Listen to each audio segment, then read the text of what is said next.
Hi, everyone. My name is Lydia Martinez, and I am here today with Kathy Holt. And Kathy, why don't you take a moment and introduce yourself and tell us what it is that you do for the Other Side Academy and the Other Side Village? Sure. So I'm Kathy Holt.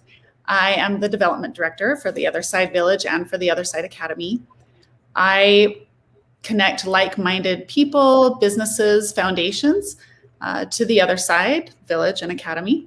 And we use that funding to improve the lives of unsheltered neighbors, of individuals struggling with substance abuse, homelessness, repeat incarceration.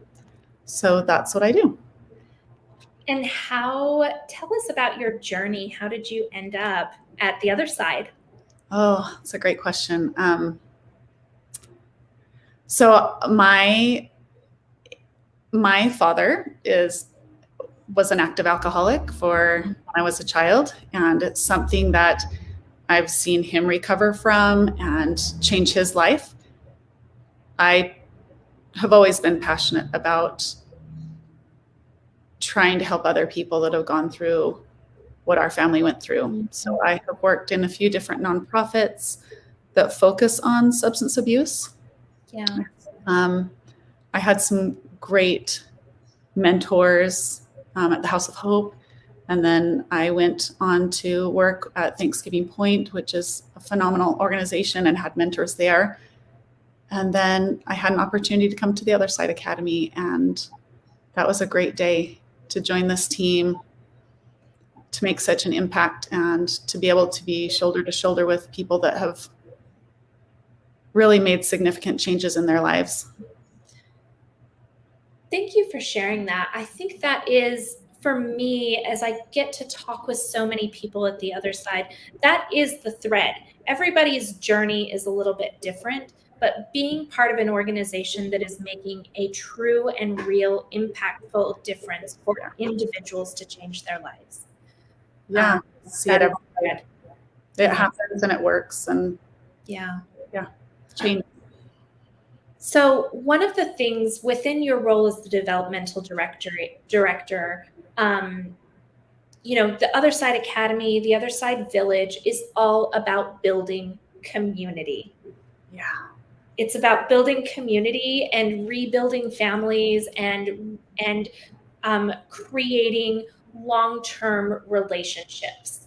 So talk about that through the lens of what you do. Well, I think in our community at large, that many of us come from either dysfunctional backgrounds or functional, but have had some dysfunction in our lives. And we've been able to experience both. And we want to kind of help somebody else through that. We want to walk side by side with someone, because once it happens in your own life, it's just not enough to just have it lay there and sit there, right? You want to help somebody else. You want to go walk beside someone, and just if it's just to say, I understand. I haven't been exactly maybe where you are, but I'm here and I want to help. Yeah. And as a development director, that's my responsibility, is to really match up individuals, foundations that have the same values that we do and want to put their missions into action, corporations, businesses, that they have these same corporate values that we espouse in our organizations, and they want to help make those values, turn those values into actions. And we can help do that. We just align really naturally with some of those people that are out there in organizations and families, groups. It's still about community and building community. Building community. Yeah. We can't. Yeah, I used to tell my kids it takes a family to run a family. They're probably so sick of that little mantra. I think it's going to be on my tombstone someday. But that really is the truth. It takes a family. And we're all part of this village. We all are here. We're all impacted. We can all help someone else, and we want to. And we want to be that village for someone else. Yeah. I love that. And I love that idea that making a meaningful contribution to the village literally makes you a part of that village. It does. It's a movement. It's more than just, the village will be more, look, if it was just homes, you can find a home anywhere. It's more than that. This is about creating family, community, connection, and doing it in a way that is authentic, without levels, right? Without, I'm here and I'm helping you here. Like, it's not like that. It's about really walking hand in hand, human connection, heart to heart, and making permanent change. Like that you can actually do this permanent change. Something that's visual and tangible and trackable. Yeah. On a handle. Perfect words. Yes. Thanks. Yeah. So corporate and community partners, what do some of those partnerships look like? There's different ways to partner with the village, with the Other Side Village, and really it depends on what works for your organization. So one of those examples would be bringing our team into your space to talk with your employees. Yeah. Help us to, we'll help you share what we are, what the village is, and how we can benefit and work together, how we can help your company and your employees benefit from this participating in the village. Eventually, after the village is built, we'll need volunteers, huge volunteer army to help everything from residents, that we call them neighbors, helping them get acclimated to beautifying the grounds, to helping clean homes. I mean, there's lots of things, lots of mentorship possibilities. Yeah. And you can sponsor, you can sponsor an event or sponsor a home in the village, something that works for, it doesn't just have to be your business or company. This can be for families. It's groups of people that want to get together and make an impact in something that matters to them.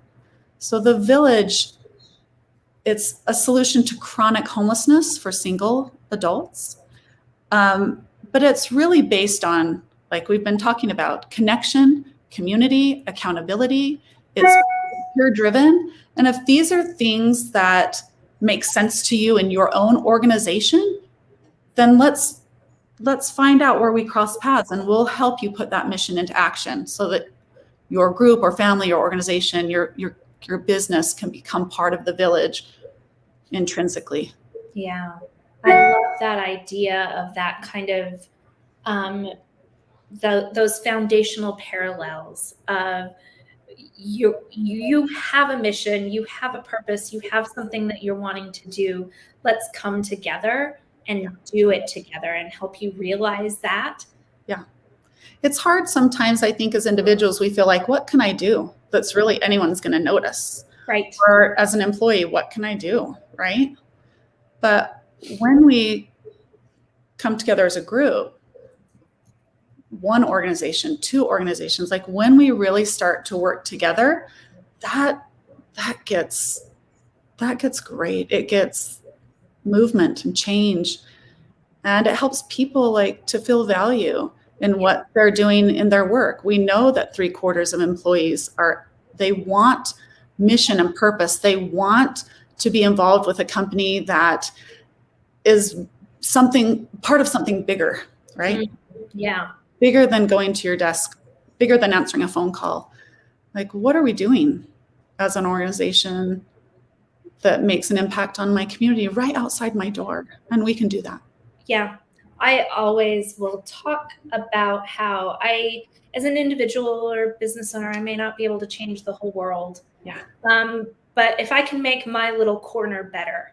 Yeah. Right. Succeeded. And that is success. I don't have to fix things. That's right. Well, that's all we want, because you fixed something. Yeah. You've had impact.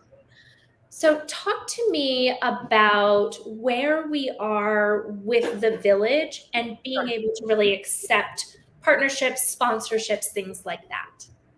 It's a great question. So right now we have filed for a rezoning, right? So we're working on getting a long-term lease and the land to build this on. Having said that, when that happens, wherever it is, we have a site chosen right now. And if it works out, great. We're going to be ready to hit the ground running. I was going to say things are going to move fast. Yeah. So the first phase, I mean, the other side village eventually will be 440 small homes or around there. The first phase is going to be around 50 homes with a community center or two that our social services and our partners in the community services industry will come in and use. Once, when we start to build that, we have infrastructure to lay, but when we start to build those homes, we want to have all that money in place for that first phase ready to go. So that's around $7 million for that first phase. And we've already started. We've already started fundraising. We already have people on board that want to sponsor homes. Yeah. And if you go to our website, my email is there. You can reach out to me there. There's links that you can click on if you want to sponsor a home. If you want to add the Other Side Village as a charity of choice to your charitable donations, your workplace giving program. There's a lot of different ways to get involved. So just email me and we'll make it happen because we're starting. We're already starting. Yeah. The other thing is that there are things that I think people aren't thinking about just yet. Once the village is built, we're ready to accept our first residents. There will be things like they're not going to move into a box. Right. No. They're going to move into a furnished home. And so there will be opportunities for helping with that as well. Yeah. So a home, to build that home will be, that's the shortest amount of time, right? The home on our website, you can go on and look at what the sponsorship levels are for sponsoring a home, to furnish a home as well, because these homes are homes that we would live in. They might be smaller than an average size home, but they have everything. They have a bedroom, a kitchen, a bathroom, a living room. Some have decks. So we want to make that space reflect the value and the importance of each of the lives that will live and inhabit those homes, right? So yeah, we need sponsors. We want people to be involved from building the home to furnishing the home, planting flowers outside. There's open spaces. There will be a dog park. There's tons of things that can be done up until then. We also have infrastructure that has to be built before the homes go up at all. Electrical lines, all of these things take time and money. And that's what we're raising right now. Yeah. To make it happen. We've got some great foundations and individuals behind this that are continuing to contribute, but we want everyone to join this movement in whatever capacity they can. From actively giving, participating in a capital campaign once that's taking place, sponsoring a home or, a kitchen or furnishing a home or, helping with the beautification. And then also some of the volunteer opportunities as well. Yeah. Once the village is built and going, hundreds of volunteer opportunities every month to come in. And eventually we'll have social enterprises that will be there as well. And so participating, coming and being part of the village, interact with us, come to our, farmers markets, come to our grocery store, come on campus. It's the tip of the iceberg, but yeah. Well, and I think that's something that we should touch on just very briefly here. So we've got capital funds for building the village. Capital infrastructure and building the village. But the ultimate goal is long-term sustainability. So talk about that a little bit, because I think that's important for people to know. Sure. So the village, as it's being built, that's where that capital funding comes in. Before the village is populated necessarily, right? Each phase, as it's built, it will take time to bring people into those homes and helping them to acclimate and to be comfortable and to be healthy and to be functional. We believe that contributing to something larger than yourself is essential to thriving. Whether you have an hour a day or a few hours a day, whether that's work outside of your normal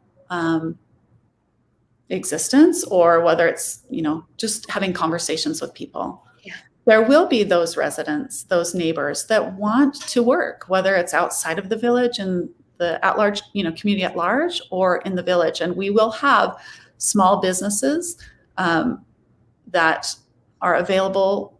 We'll have employment opportunities available for our neighbors within the community, within walking distance from their homes. And those social enterprises will produce revenue that help the village to become sustainable. Yeah. This is a key piece, and I think you were talking about that, Lydia. This is a key piece to the village. It will be operationally and programmatically self-sufficient. It will not take government funding or outside funding for program and for operations, and that's huge. There will probably be a lapse of about 3 to 4 years once it's up and running, that it really takes us that much time to get on our feet revenue-wise, but we will, just like the Academy has done in the past and the Academy in Denver. This is a workable model, it's a sustainable model, and it helps people to thrive. So yeah, we will eventually have revenue generation that covers program and operational expenses. And I love that it provides some sustainability for the residents as far as providing jobs that they are paid to do. Yes. That meet their skill set, that meet their abilities. So it provides, fair wage for whatever they're able to do. And then on top of that, it also provides that ongoing sustainable revenue to make sure that the village itself is self-sufficient. Yes, that's right. But you nailed it. And it takes a family to run a family, right? Yeah. Yes, it does. I think that is the perfect spot to end. Kathy, thank you so much for being with us. And again, anybody that is interested in finding out how to be a part of this or how to contribute, please email Kathy. We're going to pop her email up on the screen just one last time so that everybody can capture that. Thank you again, Kathy, for joining us today and for being a part of things here. And thank you for all of your hard work on behalf of the village. Of course. Thanks, Lydia. Have a great day. You too. Bye.